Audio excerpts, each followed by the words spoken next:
ਆਸਾ ਆਨੀਲੇ ਕੁੰਭ ਭਰਾਈਲੇ ਊਦਕ ठाकुर को स्नान करो। 42 लाख जी जल में होते बिठल पहला काय करो। जतर जाओ तत बिठल पहला महा आनंद करे सदकेला। रहाओ आनीले फूल बरोईले माला ठाकुर की हाँ पूज करो। पहले बास लई है भवरे बिठल पहला काय करो।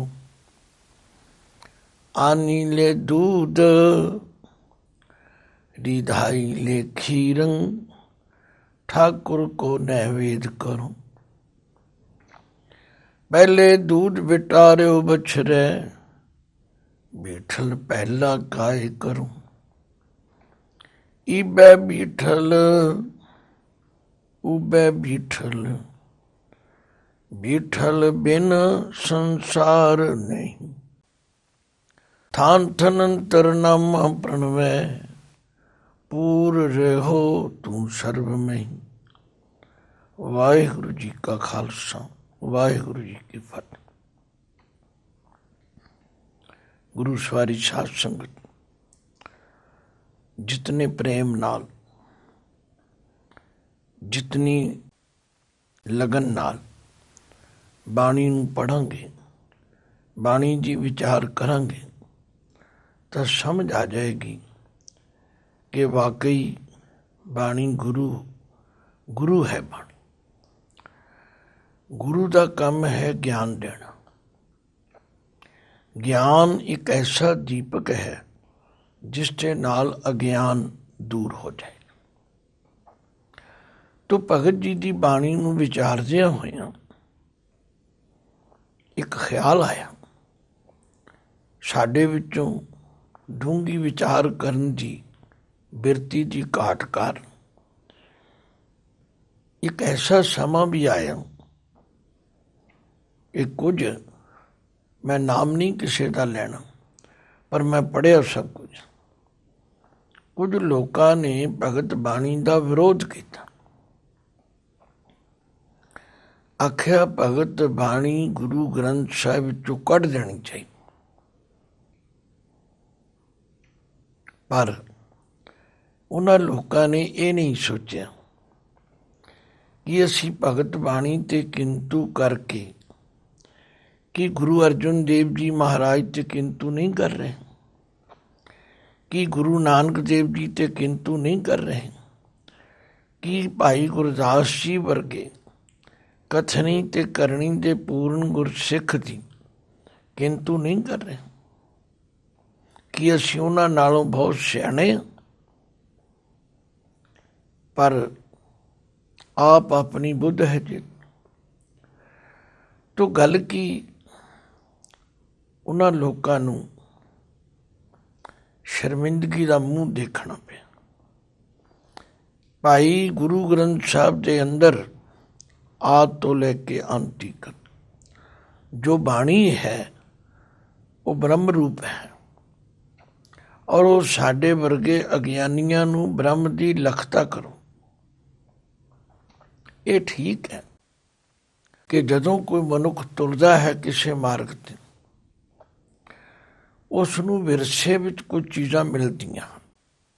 इसे तरह हर जीव के उत्ते हर प्राणी के उत्ते एक मुढ़ली स्टेज ठीक है। नामदेव जी के पिता जी ठाकुर जी पूजा करते होंगे, मूर्ति की पूजा करते होंगे, तो उन्होंने दे देखा देखी या उन्होंने कहण उत्ते भगत नामदेव जी ने भी की। पर जदों उन्होंने ज्ञान हो गया उस अवस्था में जो कुछ उन्होंने कहा सी उन्होंने समझना। पर अफसोस नाल कहना पैंदा कि असी ਉਹਨਾਂ ਗੱਲਾਂ ਨੂੰ ਵਿਚਾਰਨ ਜਾਂ ਸਮਝਣ ਤੋਂ ਪਹਿਲਾਂ ਕਿੰਤੂ ਪ੍ਰੰਤੂ ਦੀ ਵਾਦੀ ਦਾ ਸ਼ਿਕਾਰ ਹੋਵੇ। ਦੇਖੋ, ਧੰਨਵਾਦ ਹੈ ਪ੍ਰਿੰਸੀਪਲ ਸਾਹਿਬ ਸਿੰਘ ਜੀ। ਉਹ ਕਹਿੰਦੇ ਦੇਖੋ, ਜਦੋਂ ਨਾਮਦੇਵ ਜੀ ਨੂੰ ਸਮਝ ਆ, ਜਿੱਥੇ ਉਹ ਮੂਰਤੀ ਪੂਜਾ ਦੀ ਗੱਲ ਕਰਦੇ ਨੇ ਉੱਥੇ ਠਾਕੁਰ ਸ਼ਬਦ ਵਰਤੇ, ਠਾਕੁਰ, ਤੇ ਜਿੱਥੇ ਉਸ ਵਿਆਪਕ ਪਰਮਾਤਮਾ ਦੀ ਗੱਲ ਕਰਦੇ ਨੇ ਉਹਨੂੰ ਬੀਠਲ ਕਹਿੰਦੇ। ਅਸੀਂ ਇੰਨੀ ਬਰੀਕੀ ਨਾਲ ਕਦੇ ਵਿਚਾਰਿਆ ਹੀ ਨਹੀਂ। ਪਾਠ ਕੀਤਾ ਹੈ, ਕਥਾ ਵੀ ਕੀਤੀ ਹੈ, ਪਰ ਨਹੀਂ, ਇਹ ਬੜੀਆਂ ਸੂਖਸ਼ਮ ਗੱਲਾਂ ਵਿਚਾਰਨ ਦੇ ਨਾਲ ਸਮਝ ਆਉਂਦੀਆਂ। ਹੁਣ ਕਿਉਂਕਿ ਭਗਤ ਜੀ ਮਹਾਰਾਸ਼ਟਰ ਵਿੱਚ ਪੈਦਾ ਹੋਏ, ਮਹਾਰਾਸ਼ਟਰ ਵਿੱਚ ਪਰਮਾਤਮਾ ਨੂੰ ਬੀਠਲ ਕਹਿ ਕੇ ਪੁਕਾਰਿਆ ਜਾਂਦਾ। ਬੀਠਲ ਦੇ ਅੱਖਰੀ ਅਰਥ ਜੋ ਮਹਾਨ ਕੋਸ਼ ਵਿੱਚ ਲਿਖੇ ਨੇ ਉਹ ਹੈ ਵੇਸਥਲ, ਬੇਠਲ, ਠਲ ਦਾ ਸਥਲ, ਬੇਸਥਲ, ਜਿਹੜਾ ਕਿਸੇ ਵਿਸ਼ੇਸ਼ ਟਿਕਾਣੇ ਤੇ ਨਹੀਂ। ਸ਼ਬਦਾਰਥ ਦੇ ਵਿਦਵਾਨਾਂ ਨੇ ਅਰਥ ਕੀਤੇ ਨੇ। ਬੀਠਲ ਪੱਥਰ ਨੂੰ ਵੀ ਕਹਿੰਦੇ ਨੇ। ਭਗਤ ਨਾਮਦੇਵ ਜੀ ਨੂੰ ਪਰਮਾਤਮਾ ਨੇ ਦਰਸ਼ਨ ਦਿੱਤੇ। ਉਹਨਾਂ ਦੇ ਕੋਲ ਹੋਰ ਕੋਈ ਚੀਜ਼ ਨਹੀਂ ਸੀ। ਉਹਨਾਂ ਨੇ ਬੈਠਣ ਲਈ ਇੱਟ ਦੇ ਦਿੱਤੀ। ਉਹ ਇੱਟ ਤੇ ਬੈਠਣ ਕਰਕੇ ਉਹਨਾਂ ਨੂੰ ਬੀਠਲ ਕਿਹਾ। ਇਸ ਤਰ੍ਹਾਂ ਵਿਦਵਾਨਾਂ ਦੀ ਰਾਏ ਵੱਖ-ਵੱਖ ਅਰਥ ਕੀਤੇ। ਪਰ ਗੱਲ ਕੀ, ਭਗਤ ਜੀ ਜਿੱਥੇ ਮੂਰਤੀ ਦੀ ਗੱਲ ਕਰਦੇ ਨੇ ਉੱਥੇ ਠਾਕੁਰ ਸ਼ਬਦ ਵਰਤੇ ਨੇ, ਤੇ ਜਿੱਥੇ ਪਰਮਾਤਮਾ ਸਰਵ ਵਿਆਪਕ ਲਈ ਵਰਤੇ ਨੇ ਉੱਥੇ ਬੀਠਲ ਵਰਤੇ। ਤੋ ਭਗਤ ਜੀ ਦਾ ਹੁਣ ਨਿਸ਼ਚਾ ਇਹ ਹੈ ਕਿ ਉਹ ਮੇਰਾ ਪਰਮਾਤਮਾ ਸਰਵ ਵਿਆਪਕ। ਜਤਰ ਜਾਉ ਤਤ ਬੀਠਲ ਪਹਿਲਾ। ਜਤਰ, ਜਿੱਥੇ ਵੀ ਮੈਂ ਜਾਂਦਾ ਹਾਂ, ਤਤ, ਤਿੱਥੇ, ਬੀਠਲ ਪਹਿਲਾ। ਪਹਿਲਾ ਦਾ ਮਤਲਬ ਹੈ ਕਿ ਜਿਹੜਾ ਹਰ ਜਗ੍ਹਾ ਤੇ ਵਿਆਪਕ, ਪਹਿਲਾ, ਵਸਦਾ ਹੈ, ਮੌਜੂਦ ਹੈ। ਦੇਖੋ, ਸ਼ਬਦਾਵਲੀ ਦਾ ਫਰਕ ਤੇ ਪਏਗਾ, ਕਿਉਂਕਿ ਜਿਹੜੇ ਇਲਾਕੇ ਵਿੱਚ ਕਿਸੇ ਦਾ ਜਨਮ ਹੋਇਆ, ਜਿਹੜੀ ਬੋਲੀ ਕੋਈ ਬੋਲਦਾ ਹੈ, ਉਹ ਬੋਲੀ ਦੇ ਸ਼ਬਦ ਤੇ ਉਹਦੇ ਮੂੰਹੋਂ ਆਮ ਤੌਰ ਤੇ ਨਿਕਲਣ। ਤੋ ਇੱਥੇ ਪਹਿਲਾ ਦਾ ਅਰਥ ਹੈ ਪਹਿਲਾ। ਜਤਰ ਜਾਉ ਤਤ ਬੀਠਲ ਪਹਿਲਾ। ਮੈਂ ਜਿੱਥੇ ਵੀ ਦੇਖਦਾ ਹਾਂ ਉੱਥੇ ਮੈਨੂੰ ਆਪਣਾ ਬੀਠਲ ਮੌਜੂਦ ਨਜ਼ਰ ਆਉਂਦਾ। ਮਹਾ ਆਨੰਦ ਕਰੇ ਸਦ ਕੇਲਾ। ਉਹ ਪਰਮਾਤਮਾ ਜੋ ਆਨੰਦ ਸਰੂਪ ਹੈ, ਕਰੇ ਸਦ ਕੇਲਾ, ਹਮੇਸ਼ਾ ਉਹ ਸਭ ਜਗਤ ਦੀ ਚੋਜ ਤਮਾਸ਼ੇ ਕਰ ਰਿਹਾ, ਕੇਲ ਕਰ ਰਿਹਾ। ਇਹ ਹੈ ਸ਼ਬਦ ਦੀ ਰਹਾਉ ਦੀ ਪੰਕਤੀ। ਇਹਨੂੰ ਜਿੰਨੀ ਵਾਰੀ ਪ੍ਰੇਮ ਨਾਲ ਪੜਾਂਗੇ, ਵਿਚਾਰਾਂਗੇ, ਫਿਰ ਸਮਝ ਆ ਜਾਏਗੀ ਭਗਤ ਜੀ ਕਹਿਣਾ ਕੀ ਚਾਹੁੰਦੇ। ਭਗਤ ਜੀ ਕਹਿੰਦੇ ਨੇ ਸਭ ਗੋਬਿੰਦ ਹੈ, ਸਭ ਗੋਬਿੰਦ ਹੈ, ਗੋਬਿੰਦ ਬਿਨ ਨਹੀਂ ਕੋਈ। ਜਤਰ ਜਾਉ ਤਤ ਬੀਠਲ ਪਹਿਲਾ। ਮੈਂ ਜਿੱਥੇ ਵੀ ਜਾਂਦਾ ਹਾਂ, ਜਿੱਥੇ ਵੀ ਦੇਖਦਾ ਹਾਂ, ਉੱਥੇ ਮੇਰਾ ਬੀਠਲ ਪਹਿਲਾਂ ਹੀ ਮੌਜੂਦ ਹੈ। ਔਰ ਮਹਾ ਆਨੰਦ ਕਰੇ ਸਦ ਕੇਲਾ। ਉਹ ਬੜਾ ਆਨੰਦ ਸਰੂਪ ਹੈ, ਸਦਾ ਹੀ ਚੋਜ ਤਮਾਸ਼ੇ ਕੇਲ ਕਰ ਰਿਹਾ। ਲੋ ਹੁਣ ਅਸੀਂ ਸ਼ਬਦ ਦੇ ਆਰੰਭ ਵੱਲ ਆਉਂਦੇ। ਆਨੀ ਲੈ ਕੁੰਭ ਭਰਾਈ ਲੈ ਊਦਕ। ਹੁਣ ਦੇਖੋ, ਅਸੀਂ ਸਾਰੇ ਪੰਜਾਬ 'ਚ ਰਹਿਣ ਵਾਲੇ ਘੜਾ ਕਹਿੰਦੇ ਹਾਂ, ਉਹ ਕੁੰਭ ਕਹਿੰਦੇ ਨੇ। ਸਾਨੂੰ ਕੀ ਇਤਰਾਜ਼? ਭਗਤ ਜੀ ਕਹਿੰਦੇ ਨੇ ਮੈਂ ਆਨੀ ਦੇ ਕੁੰਭ ਘੜਾ ਲਿਆਂਦਾ, ਘੜਾ ਲਿਆ ਕੇ ਉਸ ਵਿੱਚ ਪਾਣੀ ਭਰਾਂ। ਕਾਹਦੇ ਲਈ? ਠਾਕੁਰ ਕੋ ਇਸ਼ਨਾਨ ਕਰੋ। ਹੁਣ ਦੇਖੋ, ਅੱਜ ਹੋਰ ਕਈ ਤਰ੍ਹਾਂ ਦੇ ਬਰਤਨ ਬਣ ਗਏ ਨੇ, ਉਦੋਂ ਘੜਾ ਹੀ ਹੁੰਦਾ ਤੇ ਘੜੇ ਨੂੰ ਕੁੰਭ ਕਿਹਾ ਜਾਂਦਾ। ਆਨੀ ਲੈ ਕੁੰਭ ਭਰਾਈ ਲੈ ਊਦਕ, ਜਿਵੇਂ ਘੜਾ ਲੈ ਕੇ ਆਵਾਂ ਉਹਦੇ ਵਿੱਚ ਪਾਣੀ ਭਰਾਂ, ਕਾਹਦੇ ਲਈ? ਠਾਕੁਰ ਕੋ ਇਸ਼ਨਾਨ ਕਰੋ, ਉਸ ਠਾਕੁਰ ਦਾ ਮੂਰਤੀ ਦਾ ਇਸ਼ਨਾਨ ਕਰਾਉਣ ਵਾਸਤੇ ਪਾਣੀ ਤੇ ਲਿਜਾਣਾ ਹੀ ਪਵੇਗਾ। ਪਰ ਭਗਤ ਜੀ ਕਹਿਣਾ ਕੀ ਚਾਹੁੰਦੇ? ਕਹਿੰਦੇ 42 ਲੱਖ ਜੀ ਜਲ ਮੈਂ ਹੋਤੇ। ਇਹ ਤਾਂ ਆਪਾਂ ਗੁਰਬਾਣੀ ਵਿੱਚ ਕਈ ਥਾਈਂ ਪੜ੍ਹਦੇ ਹਾਂ ਕਿ ਪਰਮਾਤਮਾ ਦੀ ਰਚਨਾ 84 ਲੱਖ ਜੂਨਾਂ ਉੱਤੇ ਆਧਾਰ, ਪਰ ਉਹਨਾਂ ਵਿੱਚੋਂ 42 ਲੱਖ ਪਾਣੀ ਵਿੱਚ। ਅਸੀਂ ਨਹੀਂ ਸਾਰਿਆਂ ਦੀ ਗਿਣਤੀ ਕਰ ਸਕਦੇ, ਅਸੀਂ ਨਹੀਂ ਸਾਰਿਆਂ ਨੂੰ ਦੇਖ ਸਕਦੇ, ਪਰ ਗੁਰੂ ਦੇ ਭਗਤਾਂ ਦੇ ਇਹਨਾਂ ਬਚਨਾਂ ਨੂੰ ਤੇ ਸਤ ਕਰਕੇ ਮੰਨਾਂਗੇ। ਪਾਣੀ ਵਿੱਚ ਜੀਵ ਜੰਤ ਤੇ ਹੈਗੇ ਨੇ। ਹੁਣ ਸਾਨੂੰ ਨਹੀਂ ਨਜ਼ਰੀ ਆਏ ਤਾਂ ਅਸੀਂ ਕੀ ਕਰੀਏ? ਪਰ ਭਗਤ ਜੀ ਕਹਿੰਦੇ ਨੇ ਮੈਂ ਤੇ ਦੇਖਦਾ ਹਾਂ 42 ਲੱਖ ਜੀ ਜਲ ਮੈਂ ਹੋਤੇ। 42 ਲੱਖ ਜੂਨਾਂ ਪਾਣੀ ਵਿੱਚ ਹੈ। ਬੀਠਲ ਪਹਿਲਾ ਕਾਏ ਕਰੋ, ਆਖਿਆ ਉਹ ਮੇਰਾ ਮਾਲਕ ਜਿਹੜਾ ਉਹ ਨਾ ਜੀਵਾਂ ਵਿੱਚ ਵਿਆਪਕ ਹੈ ਤੇ ਪਹਿਲਾਂ ਹੀ ਉਹ ਇਸ਼ਨਾਨ ਕਰ ਰਿਹਾ, ਜਿਹੜਾ ਹੈ ਹੀ ਪਾਣੀ ਵਿੱਚ। ਇਹ ਤਾਂ ਅਸੀਂ ਮੰਨ ਲਿਆ ਕਿ ਸਾਰੇ ਜੀਵਾਂ ਵਿੱਚ ਪਰਮਾਤਮਾ ਦੀ ਜੋਤ। ਸਭ ਗੋਬਿੰਦ ਹੈ, ਸਭ ਗੋਬਿੰਦ ਹੈ, ਗੋਬਿੰਦ ਬਿਨ ਨਹੀਂ ਕੋਈ। ਸਭ ਮੈਂ ਜੋਤ ਜੋਤ ਹੈ ਸੋਏ, ਜਿਸ ਤੈ ਚਾਨਣ ਸਭ ਮੈਂ ਚਾਨਣ ਹੋਏ। ਸਗਲ ਬਨਸਪਤ ਮੈਂ ਬੈਸੰਤ, ਸਗਲ ਦੂਧ ਮੈਂ ਕੀਆ। ਊਚ ਨੀਚ ਮੈਂ ਜੋਤ ਸਮਾਣੀ, ਘਟ ਘਟ ਮਾਧੋ ਜੀਆ। ਕਿੰਨੇ ਕੁ ਪ੍ਰਮਾਣ ਦਿੱਤੇ ਜਾਣ, ਮੇਰੇ ਤੋਂ ਜ਼ਿਆਦਾ ਤੁਸੀਂ ਜਾਣਦੇ ਹੋ।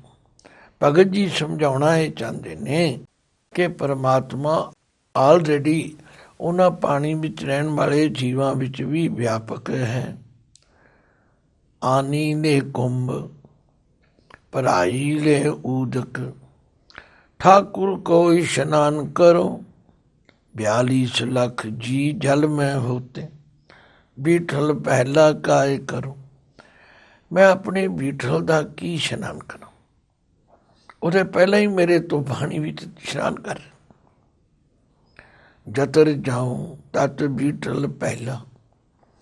ਜਿੱਥੇ ਵੀ ਦੇਖਦਾ ਹਰ ਜਗ੍ਹਾ ਤੇ ਪਰਮਾਤਮਾ ਪਹਿਲਾਂ ਹੀ ਪਿਆ। ਮਹਾ ਆਨੰਦ ਕਰੇ ਸਦਕੇਲਾ, ਉਹ ਆਨੰਦ ਸਰੂਪ ਪਰਮਾਤਮਾ ਸਭ ਜਗ੍ਹਾ ਤੇ ਕੇਲ ਕਰ ਰਿਹਾ। ਇਹ ਉਹਦੀ ਸਰਵ ਵਿਆਪਕਤਾ ਤੇ ਭਗਤ ਜੀ ਨੂੰ ਨਜ਼ਰ ਆ ਗਈ, ਸਮਝ ਆ ਗਈ। ਸਾਨੂੰ ਨਜ਼ਰ ਨਹੀਂ ਆਉਂਦੀ, ਅਸੀਂ ਵੰਡੇ ਹੋਏ ਹਾਂ। ਅਸੀਂ ਆਪਣੀਆਂ ਅੱਖਾਂ ਤੇ ਦਵੈਸ਼ ਦੀ ਪੱਟੀ ਬੱਧੀ ਹੋਈ ਹੈ।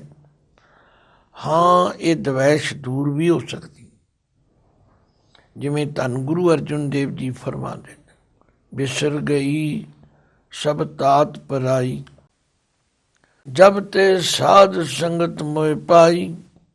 ਨਾ ਕੋ ਬੈਰੀ ਨਾ ਹੀ ਬੇਗਾਨਾ, ਸਗਲ ਸੰਗ ਹਮਕੋ ਬਣਿਆਈ। ਜਦੋਂ ਗੁਰੂ ਜੀ ਸੰਗਤ ਵਿੱਚ ਆਵਾਂਗੇ ਇਹ ਸਮਝ ਆਵੇ। ਆਨੀ ਲੈ ਕੁੰਭ, ਭਰਾਈ ਲੈ ਊਦਕ, ਠਾਕੁਰ ਕੋ ਇਸ਼ਨਾਨ ਕਰੋ। 42 ਲੱਖ ਜੀ ਜਲ ਮੈਂ ਹੋਤੇ, ਬੀਠਲ ਪਹਿਲਾ ਕਾਏ ਕਰੋ। ਜਤਰ ਜਾਉ ਤਤ ਬੀਠਲ ਪਹਿਲਾ, ਮਹਾ ਆਨੰਦ ਕਰੇ ਤਦ ਕੇਲਾ। ਰਹਾਉ ਆਨੀ ਲੈ ਫੂਲ, ਪਰੋਈ ਲੈ ਮਾਲਾ, ਠਾਕੁਰ ਕੀ ਹੋ ਪੂਜ ਕਰੋ। ਕਹਿੰਦੇ ਮੈਂ ਫੁੱਲ ਲਿਆਂਦੇ, ਉਹਨਾਂ ਦੀ ਮਾਲਾ ਪਰੋਲੀ, ਕਾਹਦੇ ਲਈ? ਠਾਕੁਰ ਕੀ ਹੋ ਪੂਜ ਕਰੋ। ਮੈਂ ਠਾਕੁਰ ਦੀ ਪੂਜਾ ਕਰੂੰ, ਮੈਂ ਮੂਰਤੀ ਦੀ ਪੂਜਾ ਕਰੂੰ। ਭਗਤ ਜੀ ਨੇ ਲਿਆਂਦੇ ਨਹੀਂ ਜਾਂ ਨਹੀਂ ਲਿਆਂਦੇ, ਉਹ ਕਹਿੰਦੇ ਨੇ ਮੈਂ ਇਹ ਸਮਝ ਗਿਆ ਕਿ ਇਸ ਤਰ੍ਹਾਂ ਦੀ ਜਿਹੜੀ ਪੂਜਾ ਹੈ ਇਹ ਮੇਰੇ ਬੀਠਲ ਨੂੰ ਪਸੰਦ ਨਹੀਂ ਹੈ। ਇੱਕ ਤਰੀਕਾ ਹੈ ਸਮਝਾਉਣ, ਆਨੀ ਲੈ ਫੂਲ, ਇਹਨੂੰ ਇਉਂ ਵੀ ਕਹਿ ਸਕਦੇ ਹਾਂ ਵੀ ਕਿਸੇ ਨੇ ਫੁੱਲ ਲਿਆਂਦੇ। ਪਰੋਈ ਲੈ ਮਾਲਾ, ਉਹਨਾਂ ਦੀ ਮਾਲਾ ਵੀ ਤਿਆਰ ਕਰ ਲਈ। ਠਾਕੁਰ ਕੀ ਹੋਂ ਪੂਜ ਕਰੋ, ਮੈਂ ਮੂਰਤੀ ਦੀ ਪੂਜਾ ਕਰੂੰ। ਪਰ ਹੁਣ ਮੈਨੂੰ ਸਮਝ ਆ ਗਈ, ਪਹਿਲੇ ਬਾਸ ਲਈ ਹੈ ਭਵਰੈ, ਬੀਠਲ ਪਹਿਲਾ ਕਾਇ ਕਰੋ। ਮੇਰੇ ਫੁੱਲ ਤੋੜਨ ਤੋਂ ਪਹਿਲਾਂ ਭੌਰੇ ਦੇ ਅੰਦਰ ਵਿਆਪਕ ਹੋ ਕੇ ਪਰਮਾਤਮਾ ਨੇ ਇੱਕ ਸੁਗੰਧੀ ਲੈ ਲਈ। ਇਹ ਤਾਂ ਗੱਲ ਅਸੀਂ ਮੰਨਦੇ ਹਾਂ ਕਿ ਫੁੱਲਾਂ ਉੱਤੇ ਭੌਰਾ ਆ ਕੇ ਬੈਠਦਾ ਸੁਗੰਧੀ ਲੈਣ। ਦੇਖੋ, ਇਹ ਗੱਲ ਤੇ ਮੰਨਣਾ ਪਵੇਗਾ ਕਿ ਜਦੋਂ ਬੱਚਾ ਸਕੂਲ ਵਿੱਚ ਨਹੀਂ ਜਾਂਦਾ, ਉਹਨੂੰ ਕੁਝ ਨਹੀਂ ਆਉਂਦਾ। ਜਦੋਂ ਸਕੂਲ ਜਾਂਦਾ ਹੈ, ਬਸਤਾ ਵੀ ਲੈ ਜਾਂਦਾ ਹੈ, ਫੱਟੀ ਵੀ ਲੈ ਜਾਂਦਾ ਹੈ, ਕਲਮ ਦਵਾਤ ਵੀ ਲੈ ਜਾਂਦਾ। ਪਰ ਜਦੋਂ ਪੜ੍ਹ ਲਿਖ ਕੇ ਕਾਲਜ ਵਿੱਚ ਚਲਾ ਜਾਂਦਾ, ਫਿਰ ਨਾ ਬਸਤਾ, ਨਾ ਫੱਟੀ, ਨਾ ਕਲਮ, ਨਾ ਦਵਾਤ। ਸੱਚਮੁੱਚ ਇਸੇ ਤਰ੍ਹਾਂ ਭਗਤ ਜੀ ਉਸ ਗਿਆਨ ਦੀ ਅਵਸਥਾ ਵਿੱਚ ਪਹੁੰਚ ਕੇ ਦੱਸ ਰਹੇ ਨੇ। ਆਨੀ ਲੈ ਫੂਲ, ਪਰੋਈ ਲੈ ਮਾਲਾ, ਠਾਕੁਰ ਕੀ ਹੋਂ ਪੂਜ ਕਰੋ, ਪਹਿਲੇ ਬਾਸ ਲਈ ਹੈ ਭਵਰੇ। ਹੁਣ ਦੇਖੋ, ਇੱਥੇ ਭੱਬਾ ਬੱਬਾ ਰਾਰਾ ਹਾਹਾ ਭਵਰਾ ਹੈ, ਪਰ ਕਿਉਂਕਿ ਕਿਰਿਆ ਬਣ ਗਈ, ਸੁਗੰਧੀ ਲੈਣ ਦੀ ਗੱਲ ਹੈ, ਇਸ ਲਈ ਭਵਰੈ ਕਹਾਂ। ਪਹਿਲੇ ਬਾਸ ਲਈ ਹੈ ਭਵਰੇ, ਭਵਰੇ ਨੇ ਮੇਰੇ ਤੋੜਨ ਤੋਂ ਪਹਿਲਾਂ ਹੀ ਸੁਗੰਧੀ ਲੈ ਲਈ। ਤੇ ਇਸ ਭੌਰੇ ਵਿੱਚ ਵੀ ਪਰਮਾਤਮਾ ਦੀ ਜੋਤ। ਬੀਠਲ ਪਹਿਲਾ ਕਾਇ ਕਰੋ, ਫਿਰ ਮੈਂ ਆਪਣੇ ਬੀਠਲ ਦੀ ਕਿਵੇਂ ਪੂਜਾ ਕਰਾਂ? ਉਹਨੇ ਤਾਂ ਮੇਰੇ ਫੁੱਲ ਤੋੜਨ ਤੋਂ ਪਹਿਲਾਂ ਹੀ ਸੁਗੰਧੀ ਲੈ ਲਈ। ਆਨੀ ਲੈ ਦੂਧ, ਰਿਧਾਈ ਲੈ ਖੀਰ, ਠਾਕੁਰ ਕਉ ਨੈਵੇਦ ਕਰੋ। ਕਹਿੰਦੇ ਦੁੱਧ ਲਿਆਂਦਾ, ਖੀਰ ਬਣਾਈ ਕਿ ਠਾਕੁਰ ਨੂੰ ਭੋਗ ਲਵਾਵਾਂਗਾ। ਨੈਵੇਦ ਸ਼ਬਦ ਦੇ ਅੱਖਰੀ ਅਰਥ ਨੇ ਜਦੋਂ ਕਿਸੇ ਨੂੰ ਖਾਣ ਲਈ ਕੋਈ ਚੀਜ਼ ਭੇਟ ਕੀਤੀ ਜਾਏ, ਜਿਵੇਂ ਸਨਾਤਨੀ ਵੀਰ ਕਰਦੇ ਹਨ। ਤੋ ਭਗਤ ਜੀ ਕਹਿੰਦੇ ਨੇ, ਆਨੀ ਲੈ ਦੂਧ, ਰਿਧਾਈ ਲੈ ਖੀਰ, ਠਾਕੁਰ ਕੋ ਨੈਵੇਦ ਕਰੋ। ਪਹਿਲੇ ਦੂਧ ਬਿਟਾਰਿਓ ਬਛੜੇ, ਬੀਠਲ ਪਹਿਲਾ ਕਾਇ ਕਰੋ। ਆਖਿਆ ਸਭ ਤੋਂ ਪਹਿਲਾਂ ਦੁੱਧ ਚੋਣ ਵੇਲੇ ਗਾਂ ਦੇ ਥੱਲੇ ਬੱਛਾ ਛੱਡਿਆ ਜਾਂਦਾ। ਬੱਛਾ ਲੀਂਦਾ ਹੈ, ਬੱਚਾ ਚੁੰਘਦਾ ਹੈ, ਗਾਂ ਦੁੱਧ ਲਾਉਂਦੀ ਹੈ, ਫਿਰ ਚੋਇਆ ਜਾਂਦਾ। ਤੋ ਕੀ ਉਸ ਬੱਚੇ ਦੇ ਅੰਦਰ ਪਰਮਾਤਮਾ ਨਹੀਂ ਹੈ? ਉਸ ਪਰਮਾਤਮਾ ਨੇ ਬੱਚੇ ਦੇ ਰੂਪ ਵਿੱਚ ਪਹਿਲਾਂ ਦੁੱਧ ਚੁੰਘ ਲਿਆ।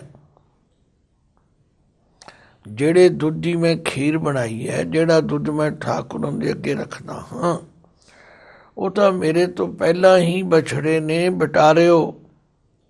ਇਹ ਸ਼ਬਦ ਵੀ ਮਹਾਰਾਠੀ ਬੋਲੀ ਵਿਗਾੜ ਦਿੱਤਾ ਹੈ, ਚੁੰਘ ਲਿਆ, ਝੂਠਾ ਕਰ ਦਿੱਤਾ। ਆਨੀ ਲੈ दूध, गिरिदाई ले खीरंग, ठाकुर को नैवेद करो। पहले दूध बिटारियो बछरे, बीठल पहला काय करो। ਅਖੀਰ ਵਿੱਚ ਭਗਤ ਜੀ ਕਹਿੰਦੇ ਨੇ, ਭਾਈ ਈ ਬੈ ਬੀਠਲ, ਊ ਬੈ ਬੀਠਲ, ਬੀਠਲ ਬਿਨ ਸੰਸਾਰ ਨਹੀਂ। ਈ ਬੈ ਇੱਥੇ ਵੀ ਬੀਠਲ ਹੈ, ਊ ਬੈ ਉੱਥੇ ਵੀ ਬੀਠਲ ਹੈ, ਥੱਲੇ ਵੀ ਬੀਠਲ ਹੈ, ਉੱਤੇ ਵੀ ਬੀਠਲ ਹੈ, ਸੱਜੇ ਵੀ ਬੀਠਲ ਹੈ, ਖੱਬੇ ਵੀ ਬੈਠ। ਗੁਰੂ ਗੋਬਿੰਦ ਸਿੰਘ ਪਾਤਸ਼ਾਹ ਨੇ ਤੇ ਫਰਮਾਇਆ, ਜਮੀ ਜਮਾ ਕੇ ਬਿਖੇ समस्त एक जोत है, न घाट है न बाद है, न बाद घाट होत है। ई बै बीठल, ऊ बै बीठल, बीठल बिन संसार नहीं। ਹੁਣ ਦੇਖੋ, ਕਿਧਰੇ ਬੀਠਲ ਦੇ ਲੱਲੇ ਨੂੰ ਔਂਕੜ ਹੈ ਤੇ ਕਿਧਰੇ ਬੀਠਲ ਦਾ ਲੱਲਾ ਮੁਕਤਾ ਵੀ ਹੈ।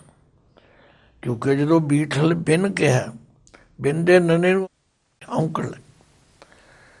ਇਹ ਗੱਲਾਂ ਸੂਖਸ਼ਮ ਤੇ ਹੈ, ਪਰ ਜਿਉਂ-ਜਿਉਂ ਵਿਚਾਰਨ ਲੱਗੇ ਗੁਰੂ ਨੇ ਕਿਰਪਾ ਕਰਤੀ, ਹੁਣ ਸਮਝ ਆਉਣ ਲੱਗ ਪਈ। ਜਿੱਥੇ ਬੀਠਲ ਦੇ ਲੱਲੇ ਨੂੰ ਔਂਕੜ ਹੈ, ਨਾਉਨ ਪੁਲਿੰਗ ਇੱਕ ਵਚਨ, ਔਰ ਜਿੱਥੇ ਬੀਠਲ ਦਾ ਲੱਲਾ ਮੁਕਤਾ ਹੈ ਉੱਥੇ ਨਾਲ ਬਿਨ ਆ ਗਿਆ, ਬਿਨ ਦੇ ਨੰਨੇ ਨੂੰ ਔਂਕੜ। ਭਗਤ ਜੀ ਆਪਣਾ ਫੈਸਲਾ ਦਿੰਦੇ ਨੇ, ਭਾਈ ਈ ਬੈ ਬੀਠਲ ਊ ਬੈ ਬੀਠਲ, ਬੀਠਲ ਬਿਨ ਸੰਸਾਰ ਨਹੀਂ। ਇਹ ਸੰਸਾਰ ਹੀ ਬੀਠਲ ਤੋਂ ਬਿਨਾਂ। ਥਾਨ ਥਨੰਤਰ ਨਾਮਾ ਪ੍ਰਣਵੈ, ਨਾਮਦੇਵ ਜੀ ਬੇਨਤੀ ਕਰਦੇ ਨੇ, ਭਾਈ ਪਰਮਾਤਮਾ ਹਰ ਜਗ੍ਹਾ ਤੇ, ਹਰ ਜਗ੍ਹਾ ਦੇ ਅੰਦਰ ਬਾਹਰ ਪੂਰ ਰਹੋ, ਤੂੰ ਸਰਬਮਈ। ਹੇ ਪਰਮਾਤਮਾ ਤੂੰ ਸਰਬਮਈ, ਸਭ ਦੇ ਅੰਦਰ ਪੂਰ ਰਹੋ, ਵਿਆਪਕ ਹੋ। ਉਹ ਪਰਮਾਤਮਾ ਸਰਵ ਵਿਆਪਕ ਹੈ, ਜ਼ਰੇ ਜ਼ਰੇ ਵਿੱਚ ਹੈ, ਕਣ ਵਿੱਚ ਹੈ। ਕਿਰਪਾ ਹੋਵੇ ਸਾਡੀ ਦ੍ਰਿਸ਼ਟੀ ਬਦਲ ਜਾਏ, ਸਾਡਾ ਸੰਸਾਰ ਬਦਲ ਜਾਏ। ਗੁਰੂ ਅਰਜਨ ਦੇਵ ਜੀ ਤੇ ਫਰਮਾਉਂਦੇ ਨੇ, ਸਭ ਕੋ ਮੀਤ ਹਮ ਆਪਣਾ ਕੀਨ, ਹਮ ਸਭਨਾ ਕੇ ਸਾਜਨ, ਦੂਰ ਪਰਾਇਓ ਮਨ ਕਾ ਬਿਰਹਾ, ਤਾਂ ਮੇਲ ਕੀਓ ਮੇਰੇ ਰਾਜਨ। ਵਾਹਿਗੁਰੂ ਜੀ ਕਾ ਖਾਲਸਾ, ਵਾਹਿਗੁਰੂ ਜੀ ਕੀ ਫਤਿਹ।